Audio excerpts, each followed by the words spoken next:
Let us do this.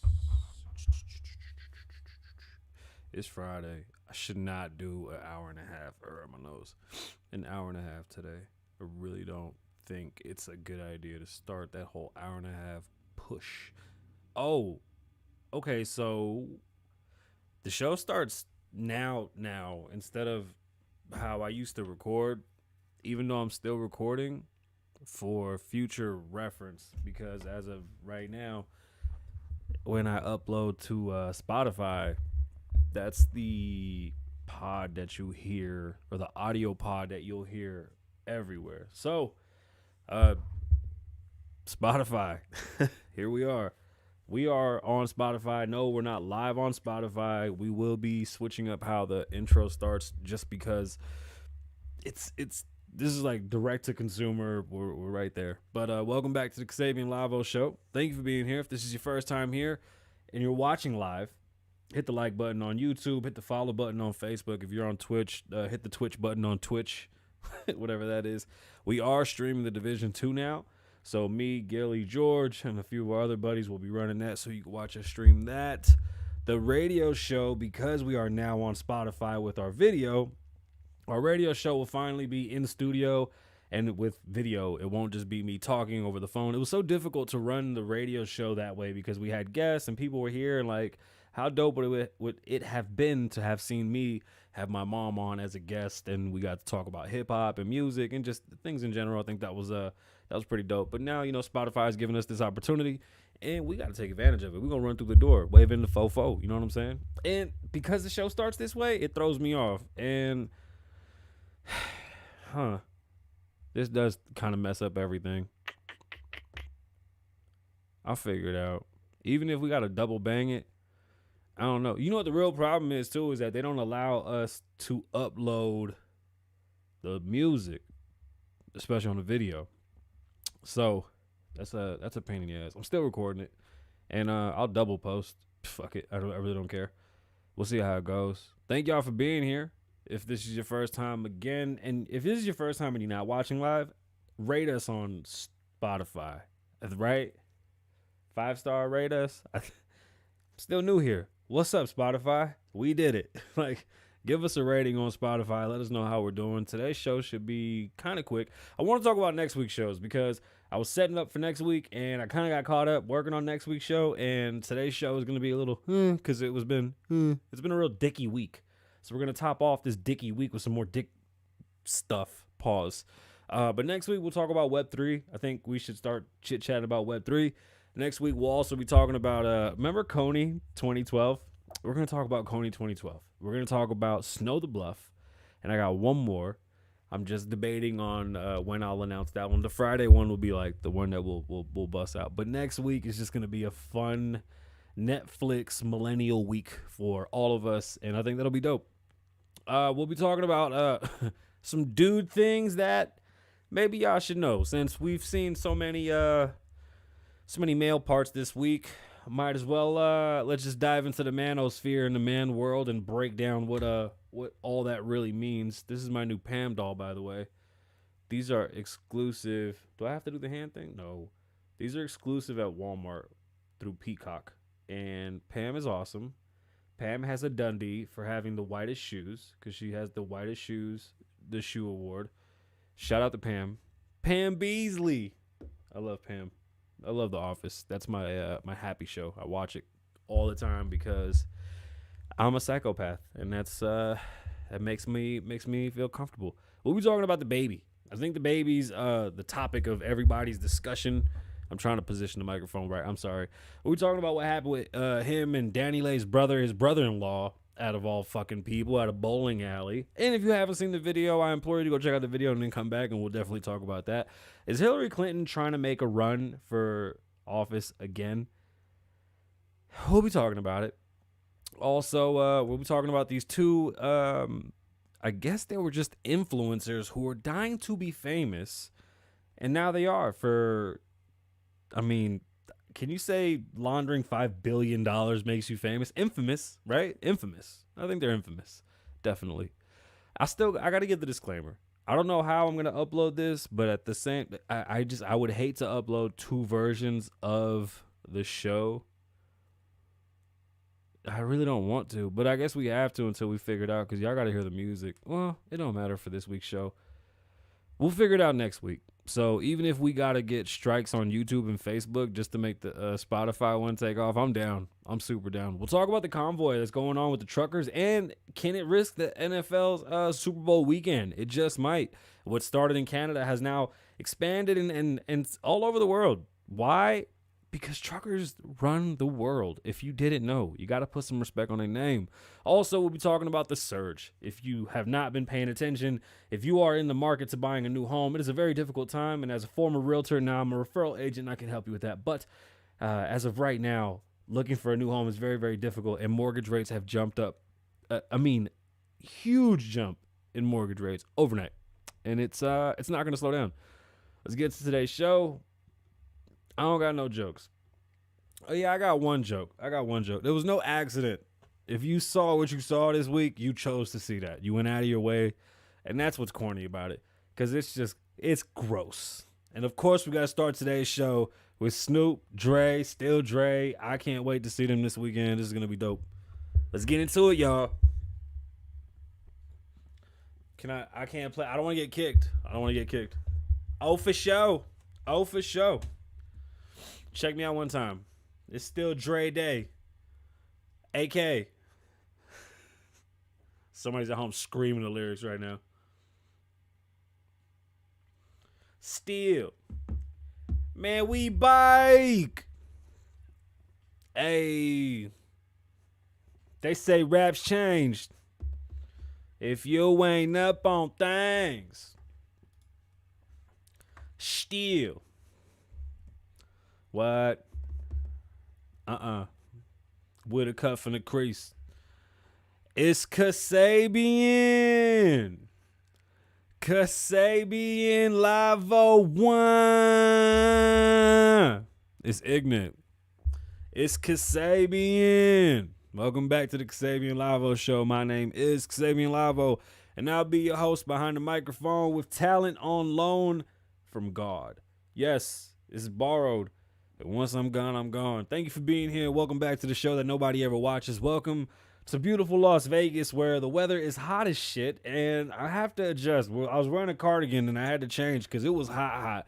The studio is in a concrete office building. It's like they call them tilt-ups, so it's all concrete, and there's very little to no insulation, just being honest. So when it gets hot, it's fucking hot, and it takes forever, and you can't really turn the air on because then you hear it on the microphone, so bear with me, and if you see me sweating like fucking Jabba the Hutt, just know that that's what's going on. All right?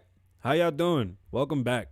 I'm so excited that it's Friday because it's been a It's been a week. Hey, let me say something before we even get into today's show. You know what bothers me about being a man that's intelligent and understands his own feelings? That I understand that I can't express my feelings without looking like a bitch. And that's irritating because sometimes there's certain things that bother me or piss me off as a man that I want to express. And I don't want to come off as no bitch because I still put these up. It's just the fact that there's certain things that I think we should be able to get off of our chest and not be looked at or ostracized a certain way because society wants to put an effeminity and the femininity on men and they want to demasculine men. But I think I could be masculine as fuck and still say I got a problem with shit. Yo, let me tell you something. Let me tell you how petty I am, right? I got a problem with this dude. He's a loser, but he keeps on popping up in my life. Why? Because my old lady is cool with his old lady, but me and him ain't cool. So since we ain't cool, we shouldn't cross paths. That means shut your fucking mouth when you see me, my kids, and my bitch, and you gonna keep your teeth. That's all, right? So let me just like, this is how petty I am. His girl does hair. I am going to sign up for cosmetology school, learn how to do hair, work in the booth next to her, become her work husband, fuck her, get her pregnant, and then make him raise my baby. And then when the baby's old enough, I'm going to make them break up and then laugh in his face and tell him what happened. That's the level of petty I am. Why am I that petty, you say? I'm going to tell you why. Because if my bitch starts a TikTok where she ain't posting nothing and you just following her because you want to be a slick at, like you think you being cute, you trying to be fresh, it's not funny, bro. It's not funny. That to me is corny. It's corny. Like now we have to address this internet shit as some regular day-to-day shit, and you need to be checked and it needs to stop, bro. It's just weird. Your obsession with my bitch is hilarious. Try to fuck her. Go ahead. I wish you would. Go for it, dog. If you get hit, go for it. I go for it, dog. Try. Dog, I damn near had to pry your bitch off me. Relax.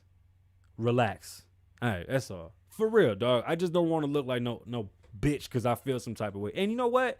A motherfucker likes to be fucking wanted. That's just the thing. All right? Dudes love. Stop bullshitting with us, goddammit. Ain't nothing wrong with being wanted. Like, fuck. I don't just want to fuck as a chore. Fuck me because I got good dick. I'm not Nelly with no little itty bitty fucking mushroom dick or whatever. What the fuck? That was it. That shit really bothered me about this cornball, though, bro. Like, bro. Your fucking cheese dick infinity, take it and go shove it up your ass. Stop playing with me, bro. I damn near dropped his ass when he like my daughter was walking past him and he like made this weird ass. I'm like, you a grown ass man. That's a 9-year-old little girl. Like, why are you in my life, bro? Fuck off. Like, I can't stand no pussy like that. And then he's like passive aggressive and blocks me and shit. And I'm like, yo, put your dick beaters up and get the fuck on. That's all I'm saying. Anyway. Did I say we're going to talk about Coney next week? Awesome. Who heard all the new music that dropped? Not me, but I will be doing it tomorrow because I have 9 episodes to edit so that I can catch up on TikTok, YouTube, and elsewhere. I wanted to bring up, he going to beat me up. I mean, I wish he could. Bro, you know what? I invited. Whoop my ass.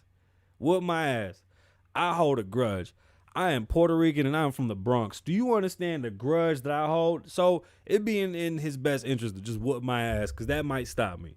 Whoop my ass after I knock up your girl and you raise my son for 5 years. Then come and fight me. That's how I feel. Anyway. Hey, guys have this thing called a pee-gasm. I don't know why, but sometimes when we taking a piss, we go and it feels phenomenal. What is it? Somebody help me. But because we had Tommy with the dick cam at the beginning of the week and then Little Fizz and Little Nelly with their little dick videos, I just want to talk about more dude dick stuff. So dudes pee, and sometimes, I don't know how, I don't know what kind of magic water we drink or what kind of rock stars I drink, but when we pee, we go and it's just like a thing that happens. And I just thought that was like, that was a thing. Oh, and the only reason I even thought of that is because like somebody took the middle stall. Like I walked into the restroom and like the dude was like right in the middle. And I'm like, damn, dog, like you couldn't take it. Like, yo, that's man code, bro. Don't ever take the fucking middle move, dog. Like take the side, weirdo. What do you mean gross? Every dude has a pee-gasm. Don't tell me it's gross. It's a thing. You just go like that. Like you don't even know what to do. It's just like one of those shake things. So, have you been watching Ebro and basically New York radio? Let me just express that, because New York radio is always ahead of the country. And with drill music and New York drill music, I mean, Chicago drill music, all the drill genre that has pretty much taken over hip hop. It's like the new gangster rap, right? It's getting a bad rep because a lot of the guys that make that music are very aggressive, and there's a lot of dissing going on, a lot of packs being smoked. And I see old heads taking this music to a level, well, at least they're perpetuating the bad in the music and taking it to a level where they're demonizing a genre in which I don't believe it has anything to do with what they're expressing. Meaning, drill music isn't diss music. Drill music isn't necessarily just like kill your ops music. That's just their content. But in reality, drill music itself is like the style, the rhythm, literally how the beat goes, literally how they rap. Like, they have a whole different swag to it, you know, as opposed to like your traditional boom bap or your down south trap music. It's okay. Listen, I know it's the shoot 'em up music. That's true. But I've heard Christian rappers on drill beats. Like, it's all about creativity. Unfortunately, we live in a time where you work towards the algorithm. So when you're working towards the algorithm, everything's going to sound the same. There's really no difference in, like, why would you want to go out of the box when all you want to do is get the streams to get your money up? Just listening to these New York DJs, they'll talk about the music. I agree with what Drewski said, that maybe it'd be better if they step their bars up or change their content. Okay, that sounds awesome. If they can come up with better content, please do. This is your opportunity to do something different and really make a name for yourself. The New York City radio scene still can make or break artists. And unless you're like popping online, you're going to need that radio push, and you're gonna need the influence, because drill music won't take off unless it has that strong influence. Nah, bro, it don't.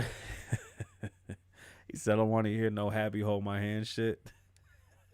That's not what drill beats are.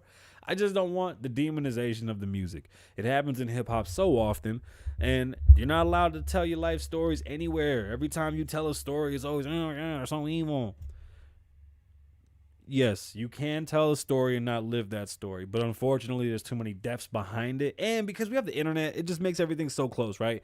Like, the internet makes it seem like people literally die every 2 seconds within like a mile proximity, but in reality, you got people passing away across the country, across the world, but the news comes in from the same place, so it's targeting us differently. I don't know. It's just fucked up, because these young kids got some dope shit. Like, if I was a new rapper coming up, I think I'd be a drill rapper, and that sounds dope as shit, and I'd be smoking packs and all that. But don't demonize these kids. Give them an opportunity, man. They making money. They're taking care of their family. Like, they're changing their family's trajectory. This is the only time they're going to see this much money. I'm really tired of people devaluing money, too. Like, you motherfuckers act like $100,000 ain't a lot of money. A lot of people's life will change completely with $100K. Sorry, my nose is running. It's the damn air. But I hear people talk all the time about millions and millions of dollars. I'm like, yo, y'all talk about millions of dollars like they're that easy to obtain. The average person with a regular job don't see millions in their life. Y'all be talking about millions like millions is really some just like, yo, go for it. It's right there, just sitting there. It's not that at all. Hillary Clinton, politically this week, the Hillary Clinton story is my fucking.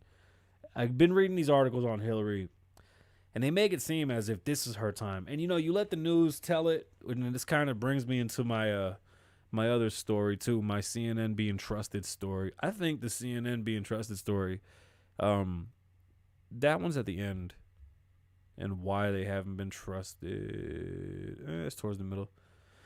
But Hillary Clinton needs to just sit down. We don't need you to run. We need younger people. We need to now start focusing on what's coming, and let's really start getting rid of these old ass people in the just. We have politicians that are literally 50 and 60-year politicians. They have been pushing the same agenda for the past 50 years, and because they literally outlived everybody that was stopping them, they've been able to pass this shit and get away with all the fucking disgraceful well, it's not disgraceful in their eyes because they think they're doing something good, but the virtuoso America they've created, not the disgraceful America, excuse me, it's a virtuoso America, right? this land of like inclusiveness and even more hatred. Because every time they come up with something to include more people or become more equal, all they do is start more shit. Hillary Clinton is not the person that we need to run. Is there a female candidate out there that we should be focused on? I'm sure there is. Have they showed us who she is? No. Do you blame Republicans? Do you blame Democrats? At this point, I'm over the parties. I've never been either. I'm a conservative, and I'm just voting according to what's right. I'm just trying to see. And then, I mean, at this point, it's like the best of like 3 or 4 evils, right? It's just, it doesn't change. Seeing Hillary run again, why are we going to put ourselves in that position again? We know what comes with that. It's just as bad as this guy. We really can't. We can't.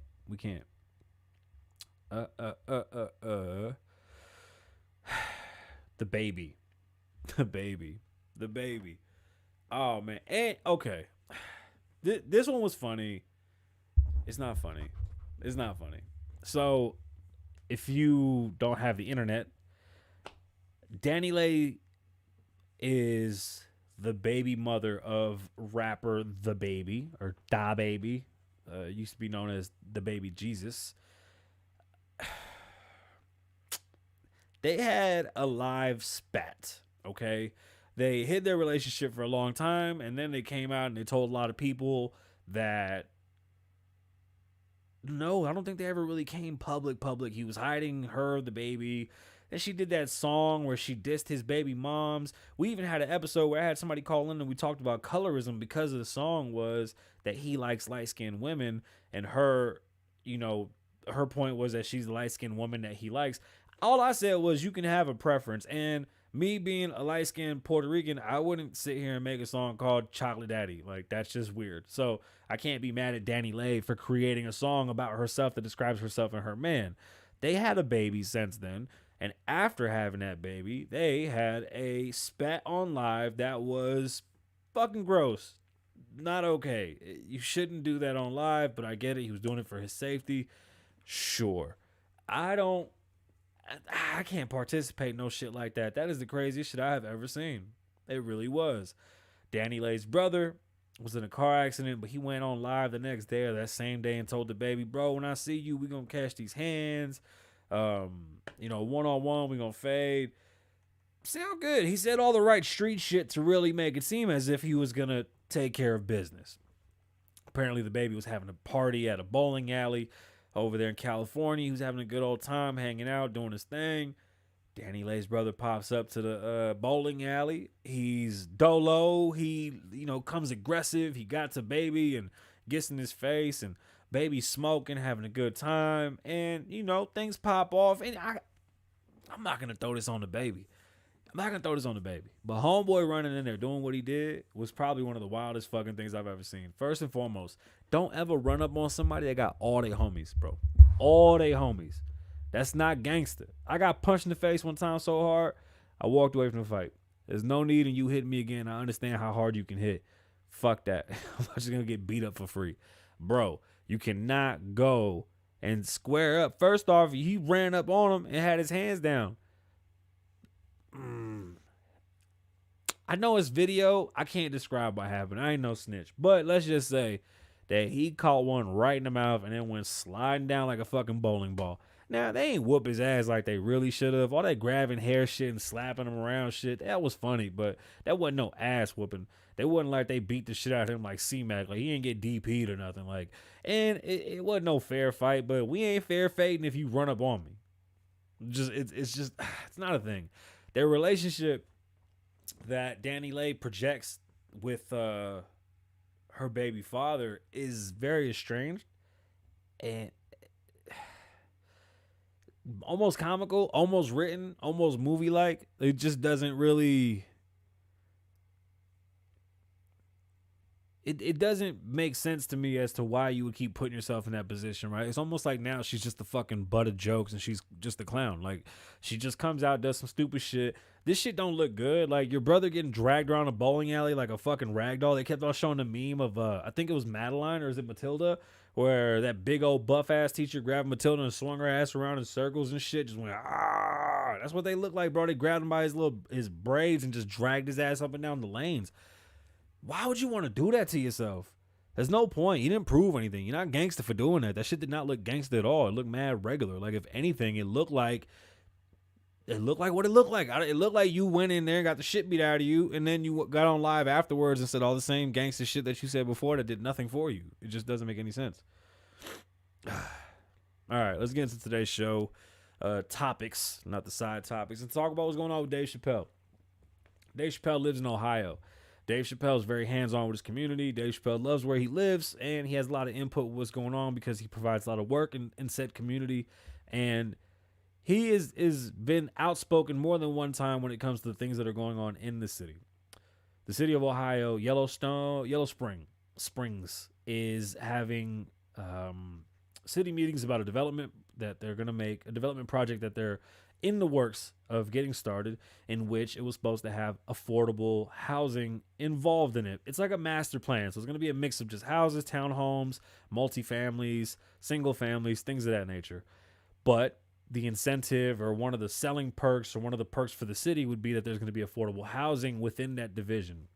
Now, Dave went through everything and saw that it was just a bullshit Ponzi, bro. Or not a Ponzi, excuse me. Let me not say that, because that's not what their words were. That was my words. Let me take that back. I redact that. It was just a very shallow and failed attempt at affordable housing, but the way that it was broken down, it was weak at best.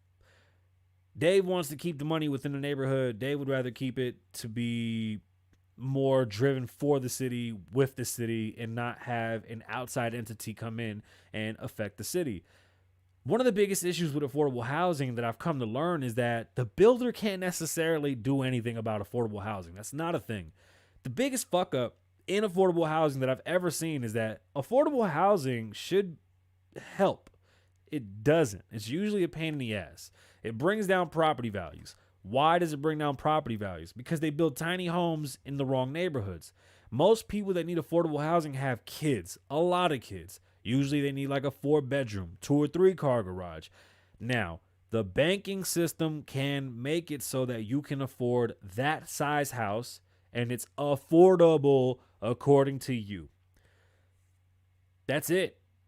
They build 2-story, 900 square foot houses and go, it's affordable housing. For who? One person? Like, who the fuck is supposed to live in a 900 square foot house with 4 kids?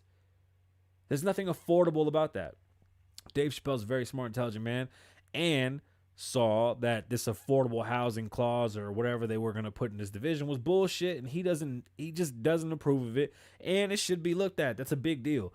It's a tax grab. It's a whole lot of shit when you start playing with affordable housing. That's another thing that I've learned about affordable housing, is that when you can use it in your advantage as a developer or as an investor, it's kind of lucrative. So, the stories from CNN. A plan for an affordable housing portion of a new development in Yellow Springs, Ohio, has reportedly been scrapped after comedian Dave Chapelle adds his voice to those opposing it. According to the Dayton Daily News, a plan for Alll homes can move forward, but without the affordable housing that originally had been planned as part of a development of single-family homes, townhomes, duplexes to be built on a 53-acre area at a south edge of town. Chappelle's publicist Carla Sims wrote, Dave Chapelle did not kill affordable housing.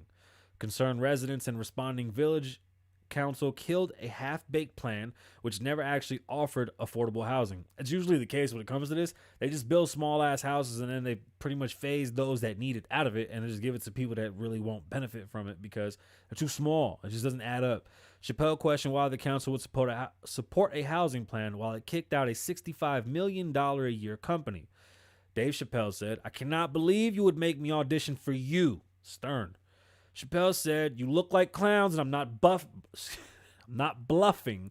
I will take it all off the table. And what he was referring to was his businesses, which he has a comedy store and a restaurant in which they make, from what he says, $65 million a year. Chapelle himself is worth a lot of money. Now, I know Chapelle is not, they're making it seem like this is a classism thing, or this is some type of, I got too much money to have them next to me. To tell you the truth, it seems like they were saying, hey, we're building a development right next door to Dave Chapelle, and that was their selling point. That's bullshit. Affordable housing, until we understand how the banking system works, affordable housing isn't going to be a thing.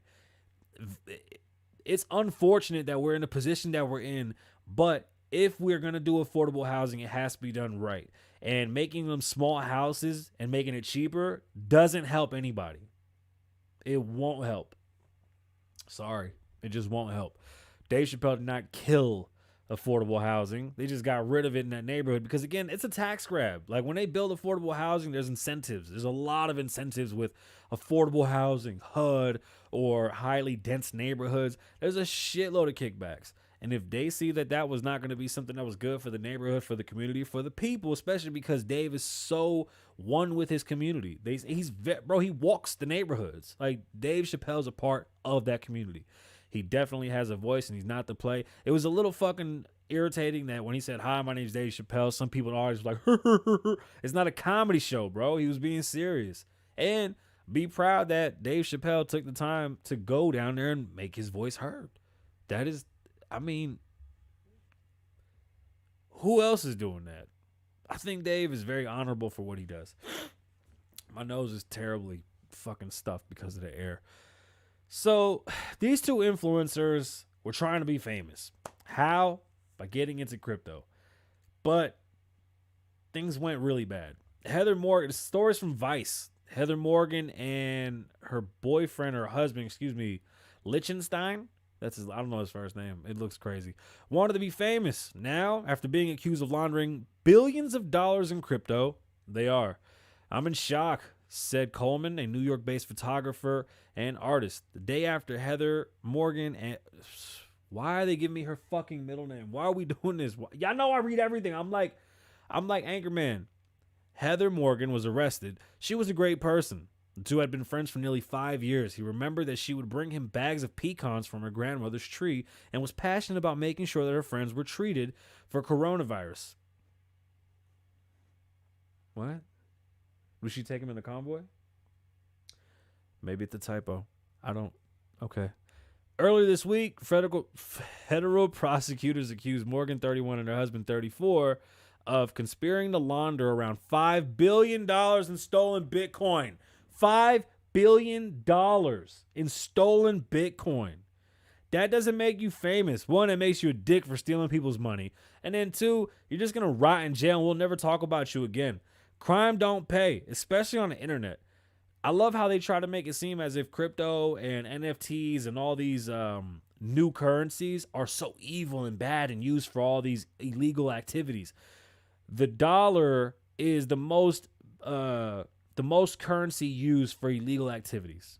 The USDA, the US dollar bill, that's used for drugs, money laundering. It's used for crime at a high rate, high level around the entire world. So Bitcoin and cryptocurrencies, and let's not put it on Bitcoin, just cryptocurrencies may have similar ties, but it doesn't mean that anything different than fucking regular dollar bills. Sorry, that's not how that works. So if you haven't seen the convoy, there's all these truckers going out in Canada. They've been pulling up, stopping, shutting shit down. Why? Because Canada wants them to get the jab. And they're not allowed to cross over into Canada without waiting 14 days and then getting to it. It's crazy to think that a truck driver would sit for 14 days. They get paid to move. If you sit them down for 2 weeks, that fucks things up. In a time like this, we really don't need things to get fucked up anymore. Well, I didn't talk about it because I thought it was going to be over by now. No, it's even worse. They moved from one spot, went to another, and now it's spreading around the whole world to the point where they think that it might even affect the Super Bowl. Stories from CBS News. This morning marks the 5th day. Shit, it's fucking irritating. We don't have the same problem that Canada does, and we don't really have a trucking problem like this. And although this is honestly causing a lot of trouble in Canada, because the real issue is that we're crossing from the United States into Canada, and they're stopping our drivers and vice versa. I believe they're making them wait. It's causing like the disruption on top of the disruption to become a whole nother disruption. Like, we already have an issue with trucks. We already have an issue with getting things from the dock because the dock is all the way backed up just to where we need it to just get things kind of on track. You know what I mean? We're playing catch up. This throws a wrench in it because regulations and this and that, and we're intercontinental, and we're not intercontinental, excuse me, just international. Is it national because we go from here to Canada? Whatever. But you understand what I'm trying to say. Like, we're interconnected. So the fact that Canada has these stringent rules and is causing these truckers to stop their day, it's just it's an unnecessary headache. And it's like, listen, with Colorado, when Colorado had that young man that was in an accident that gave him 110 years, truck drivers didn't even want to deal with Colorado because they were thinking, yo, my brakes go out, I'm gonna get the same faith. Like, I'm supposed to deal with these asinine laws. It's not a Canadian specific thing. It's honestly just laws that are making things harder, and the COVID restrictions have made so many fucking things harder. So this isn't just some like random protest. It's just been very, very, very difficult and very hard for truckers around the world. I'm assuming they're going through similar things, but here at home, we can see clearly we have a lot of problems. This morning marks the 5th day that one of the nation's most important trade routes remains closed as Canadian protesters blockade the Ambassador's Bridge. Now the protests have spread globally. I can't read today. From a blockade outside of New Zealand Parliament to the trucker convoy that's making its way across France. The trucks ain't playing. They're getting together. They're really shutting shit down. And the story that caught me was they're talking about going down and fucking up the Super Bowl. This could be a thing. If you don't know it's the Freedom Convoy, which is what the truckers themselves call it, and it was formed as a response to the vaccine mandate for truckers in order to cross borders between Canada and the United States. A 14-day hold is just a little outrageous. It really is. And if they're starting to get pissed off around the world and really cause a fucking kerfuffle, do you think they'll change? Or do you think it's just going to be the same old shit? They're going to just go, all right, we good for now, but they'll find another way how to stop these guys. Canada, Australia, and you know, wherever else has these really strict COVID rules. Are you got, like, we did the mask, no mask here in Nevada. Does that mean that everybody's going to loosen up, or what are we going to do? Because now if we have like one-sidedness and we have to argue and go back and forth, I mean, at this point in time, we really shouldn't be fucking up this part of it, right? Being able to logistically get things back and forth should kind of supersede these weird regulations in which we have come to find out this week that most of them did nothing. I don't know. I find it very perplexing. So CNN feels like they're not trusted, right? And that's the conversation around Rogan and why CNN has a problem with Rogan, in which they say that Rogan is a huge proprietor in spreading false news and giving people bad advice. And honestly, just basically saying that Rogan's a goof that just wings it. And why don't nobody trust CNN? Because they're so professional and they do things right. They never fuck up, or they never do anything that's, I don't know, wrong.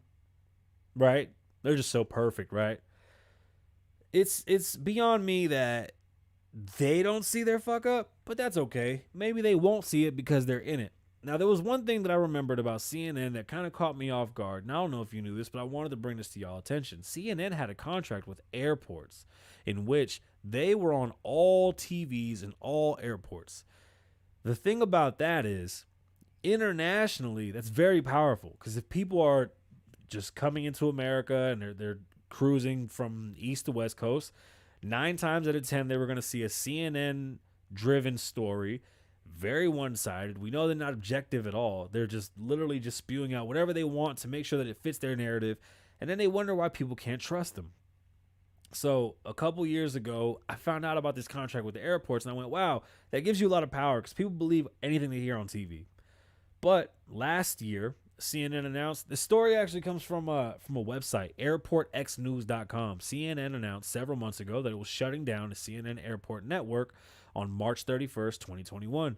Reach TV is moving to provide content for those more than 1,800 screens, and said that more than 15 U.S. airports have already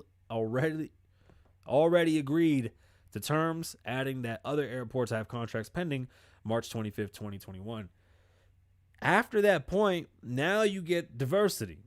Now, when you're at the airport, you don't just hear a one-sided story. Again, that's a lot of power to have. If only one news channel is being played in the entire airport, if you're traveling, that's going to be the gospel. You don't even get to see the opposing thought, which is another reason why they're so mad at what Rogan does, because he's able to have these conversations with people that he doesn't necessarily agree with. He doesn't necessarily not agree with, but he's able to have a conversation, let them talk themselves into a hole if it is a hole. That doesn't mean that he agrees with what they're saying if he lets them speak themselves into a hole. I mean, they can even be making great points. He can still not agree with what they're saying, and you can not agree with what they're saying either. That doesn't mean that Rogan is spreading lies or misinformation. When we know for a fact that CNN has spread misinformation, they never run it back. They never apologize for the shit they run. And if you can have a monopoly on something like airports, just imagine what that would do to any story that you run. Any story that you run, you literally will touch coast to coast. Boom, everybody's gonna believe it. It's bullshit. It's really, it's fucked up. That last story. What was not funny? I missed that part. What was not funny? I think I saw Ray J yesterday too. That was funny. Oh, I'm sorry, y'all. It's my allergies. And it's the air. I'm back. My bad. So inflation is scaring me, to say the least. Yesterday, there was a surge. And what's happening right now with inflation is it's a slow burn. Inflation is fucking us how you do like turtles. That if you just like lightly turn up the heat and let it get hotter and hotter and hotter, we won't even, my nose itches. We won't even realize that we're in boiling water and we're fucked. At 7.5% inflation, are we, is it a point a month? Okay. If we keep going at this rate, money's going to be so expensive to borrow. It's going to be terrible. Home buying power is getting weaker. Money is not stretching out. You go to the store, things are more expensive. So, you know, what is this inflation really doing to us? It's fucking up our pockets left and right. Stories from the Wall Street Journal. Rising good costs drove U.S. consumer prices up by 7.5% from a year earlier last month. But if you're worried about inflation, that might not be your biggest worry. The Labor Department's inflation report Thursday was even hotter than forecasters expected. Economists thought that January's headline figures would show a 0.4 rise percent from December, hold on. Let's just understand something. The fact that they're okay with us having a 4% rise or a 0.4% rise is beyond me. That's huge. We usually run this country at 0.2% inflation. That's a good rate. You need to have some inflation, but 7% is ridiculous. 0.4% raise from December, putting it at 7.2% higher than the year earlier, rather than the 6 points or the 0.6% gain for the month that would put us at 7.5%. If you notice food's up, gas is up. If you notice that shit's not in the stores, if you notice that what mortgages are now 4%. If you notice that you can't afford a house, that you can't upgrade your house right now because the loans have changed. If you notice that life is getting a lot more difficult, inflation is going to be definitely a problem for at least 5 years, especially at this rate. I just don't see it going away. That's the real problem. I don't see it going away. They thought the core prices, which exclude food and energy items, to be better captured in inflation. Oh, that's another bullshit thing. Okay, they can't say that they're not going to count energy use. Gas is up. Natural gas is up. Power's up. Everything went up. This would also increase 0.4%, putting them at 5.9% higher than a year earlier. Instead, core prices went up 0.6% from December and 6% on the year. We're 6% now. It's February. We're 7.5%. I'm going to tell you this, by the end of the year, I bet you we hit 15. If we hit 15, it'll be a wrap. I just don't see how we can continue to move this way. They're going to keep on raising rates. So you're going to see 5% fucking mortgages, 7% mortgages again. We're going to be dealing with those crazy ass numbers again. You're going to see money harder and harder to borrow. And if they don't loosen up borrowing, oh man, it's Friday. I don't want to bum y'all out. The Super Bowl is this Sunday. They said Tupac might be there in a hologram. I don't know if I really want that to happen. But I'm going to leave y'all with that. My name's Kasabian. Live in the moment. Don't live in the past. Lavoe loves you. Wine.